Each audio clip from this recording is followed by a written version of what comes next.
గణేశాయ నమః, గాయత్రీదేవ్యై నమః, మహాసరస్వతి నమః, మాతాపితృభ్యో నమః. ముందుగా ప్రేక్షక వీక్షణ మహాశీలందరికీ కూడా నమస్కారం.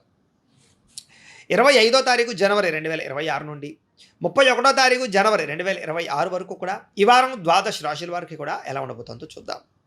అయితే ఈ వారంలో జనవరి 25వ తారీఖున రథసప్తమి వచ్చింది. అందులోనే ఆదివారంతో కూడుకున్నటువంటి రథసప్తమి. సాధారణంగా ప్రతి ఇంట్లోనూ కూడా ఈ రథసప్తమి రోజు పూజ చేసుకుంటారు. ఆరోగ్యం కోసం, ఐశ్వర్యం కోసం, కోరిన కోరికలు నెరవేరడం కోసం. ముఖ్యంగా ఆరోగ్యమే మహాభాగ్యం. ఆరోగ్యాన్ని మించిన ఐశ్వర్యం ఇంకొకటి లేదు ప్రపంచంలో. కాబట్టి ఈ ఆరోగ్యం కోసం చేసేటటువంటి రథసప్తమి పూజ చాలా విశేషం.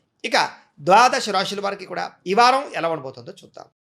మీనరాశి వారి యొక్క ఫలితాలు.